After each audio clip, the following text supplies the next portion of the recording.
थाना टीपी नगर में जो गंभीर घटना हुई, हमारी एक बेटी के साथ में रेप और मर्डर की घटना हुई।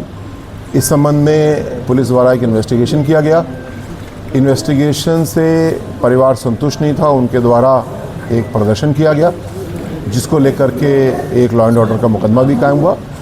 माननीय मुख्यमंत्री जी ने इस पूरे घटनाक्रम को बहुत गंभीरता से लिया है। पिछले 6-7 दिन से लगातार मुख्यमंत्री जी डेली स्वयं इसकी रिपोर्टिंग ले रहे हैं और उनके निर्देश इस मामले में और हर मामले में बिल्कुल स्पष्ट हैं कि जो सबूत हैं उसके आधार पर कार्रवाई करना है। दूध का दूध, पानी का पानी, इस बात से कोई फ़र्क नहीं पड़ता कि कौन बंद हो रहा है, कौन छूट रहा है।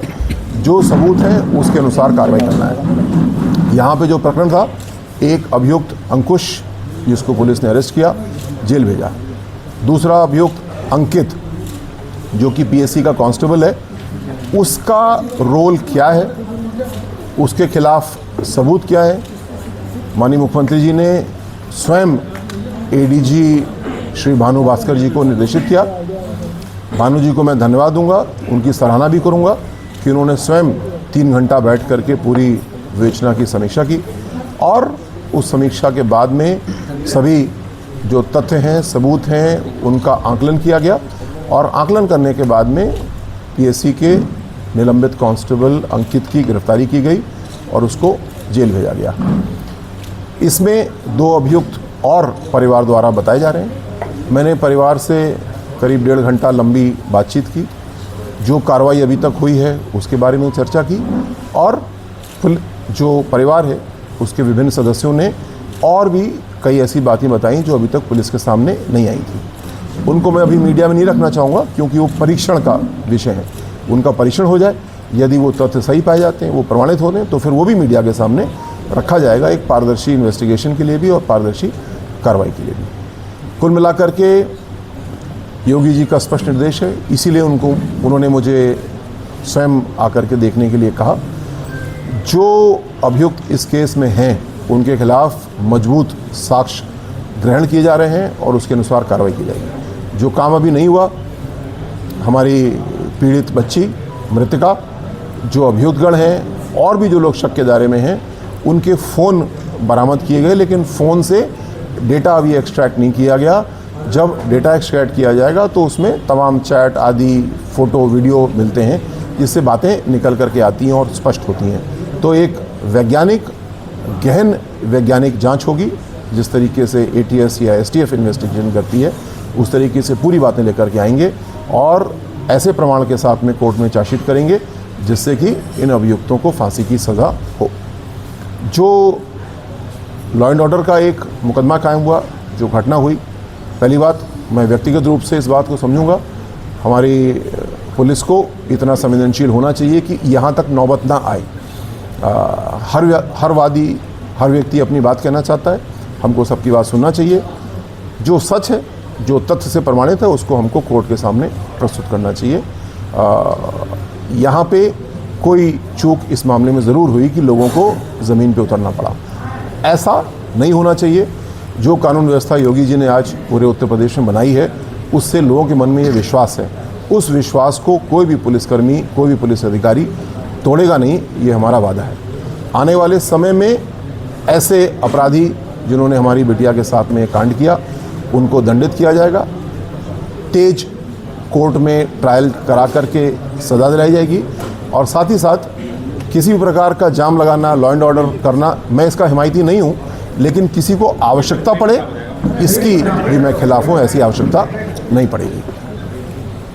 अरे चलिए, इसमें सबसे बड़ी बात ये आपने कहा कि दुर्मूल रवैया या सड़क पर उतरना पड़ा,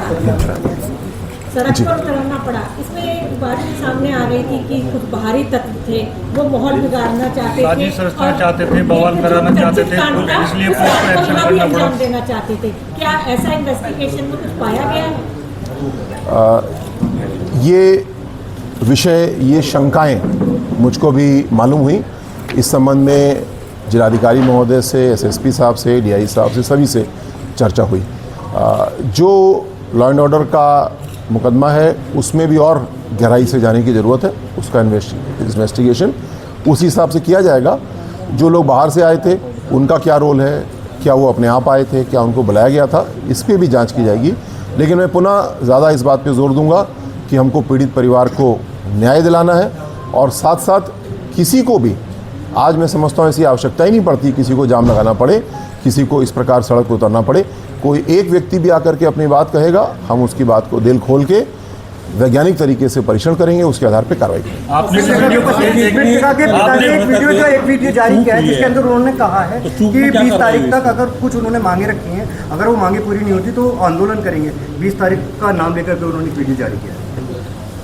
पूरे परिवार से मेरी बातचीत हुई, लंबी बातचीत हुई, और मुझे लगता है कि आगे आने वाले समय में पीड़ित परिवार किसी भी तरीके से असंतुष्ट नहीं होगा। अच्छी विवेचना होगी, गहन विवेचना होगी, आरोपियों को सज़ा दिलाई जाएगी। मुझे पूरा विश्वास है कि कोई ऐसी आवश्यकता नहीं पड़ेगी। क्या लगता है पीड़ित परिवार को सड़क पर उतरना पड़ा, जो चूक हुई है इस पे कार्रवाई किस पे हो रही है सर? किस स्तर पर चूक हुई है? क्योंकि मई में ये हत्या हुई थी, बच्ची मिली थी, और उसके बाद जुलाई में इन्हें आंदोलन करना पड़ा। आप कहाँ मान रहे हैं कि चूक थी? चूक हुई है, कार्रवाई क्या हुई है सर? 17 मई की ये घटना है, और उसके बाद जब ये 8 तारीख को ये लोग आते हैं तो आप समझिए करीब 50-51 दिन बैठते हैं।